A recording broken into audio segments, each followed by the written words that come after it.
नमस्कार दोस्तों, जय श्री राम।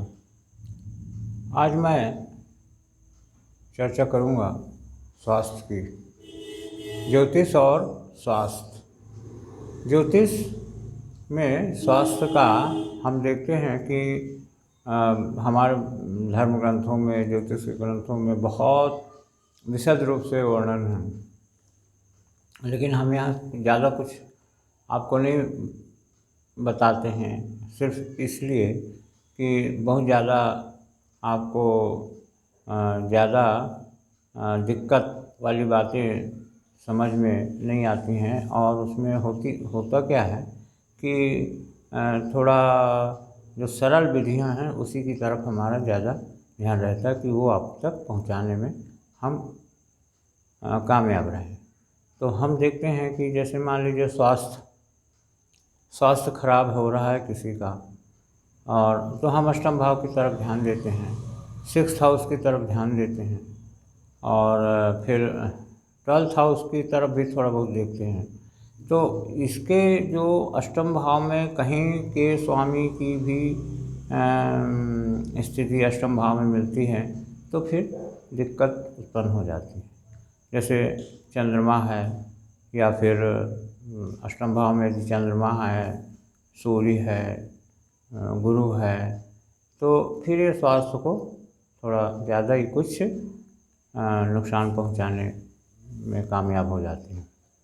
तो हमें इसके लिए क्या करना पड़ेगा? हमें कुंडली में जो भी ग्रह हैं, जहाँ भी हैं, दिखला लो और क्या स्थिति है, क्या नहीं, ग्रह दशा महादशा जो भी है। लेकिन एक चीज़ का आप ध्यान रखिए कि जो आपका इष्ट मंत्र है उसे आप रेगुलर जप करिए। और उसके बाद में फिर क्या करिए कि जो उसमें आप देखिए, आपको ये जो महामृत्युंजय मंत्र है इसका रेगुलर आप अनुष्ठान करिए। अनुष्ठान के बारे में जानकारी होना चाहिए। अनुष्ठान के बारे में आप जो जानकार हैं उसे पूछ लीजिए कि किस प्रकार से हम अनुष्ठान करें। और नहीं तो आप सिंपल रूप से आप एक माला, 2 माला, 3 माला या 5 माला जो भी आप कर सकते करिए। यदि आप ज़्यादा कर सकते हैं तो ज़्यादा करिए। तो इस प्रकार से किसी जानकार से जो जानते हैं उनसे आप ज़रूर पूछिए। यदि नहीं तो फिर कमेंट बॉक्स में हमारे आप डालिए, हम आपको समुचित उत्तर देंगे। ये हो गया। उसके बाद में हमारे शास्त्रों में आप देख लीजिए, राम रक्षा स्त्रोत है दुश्मनों से रक्षा के लिए। उसके बाद में बजरंग बाण है, हनुमान चालीसा है, और ओम नमः शिवाय का जप है, और ओम नमो भगवते वासुदेवाय है। इस प्रकार के बहुत सारे मंत्र हैं। इसमें से आपके लायक क्या है और आपके स्वास्थ्य को किस चीज़ से फ़ायदा हो सकता है उसे आप किसी जानकार से पूछ लीजिए। अन्यथा आप सिंपल रूप से शंकर जी के ओम नमः शिवाय या फिर आप त्र्यंबक मंत्र का जप करिए। तो महामृत्युंजय मंत्र में कोई ज़्यादा उसमें मत लगाइए बीज मंत्र वगैरह, आप सिंपल रूप से आप जप करिए। यदि आपको ऐसा फील होता है कि इसमें ज़रूरी है तो फिर आप उसमें क्या करिए कि किसी जानकार से पूछिए।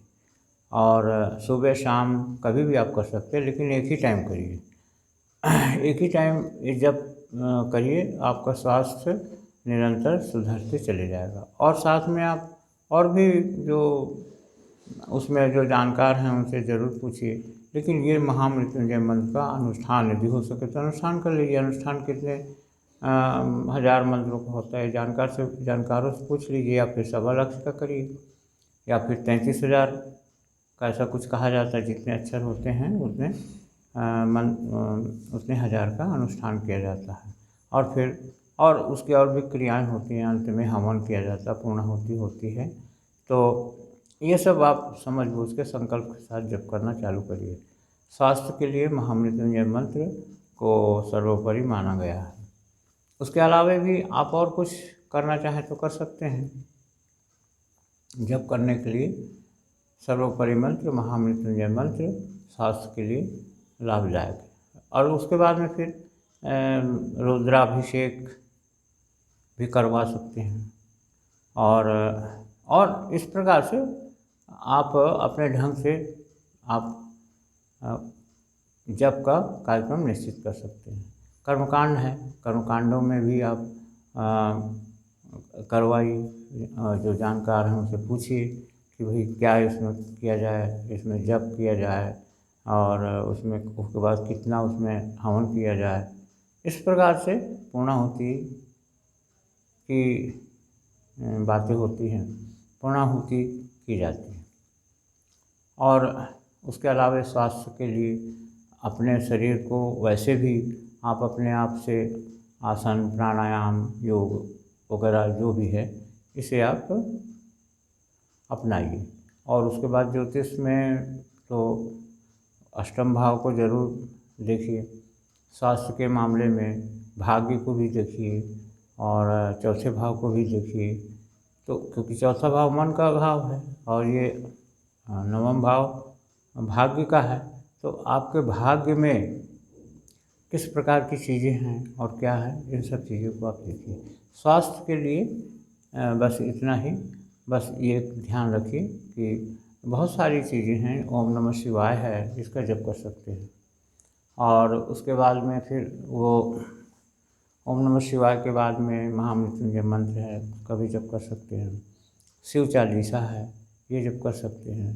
किसी के जीवन में क्या कष्ट है, क्या कठिनाई है, कुंडली देख करके फिर निश्चित किया जा सकता है कि क्या हो सकता है, क्या कष्ट है, क्या कठिनाई है, उसको देख के निश्चित किया जाता है। लेकिन फिर भी आप महामृत्युंजय मंत्र और शिव उपासना जरूर करिए।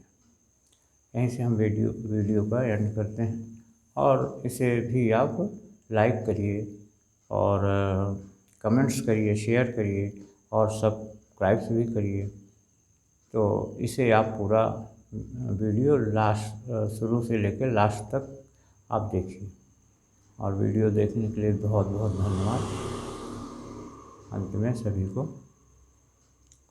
नमस्कार, जय श्री राम। ओम शांति शांति शांति सर्वारिष्ट हम शांति भवतु। ओम जय।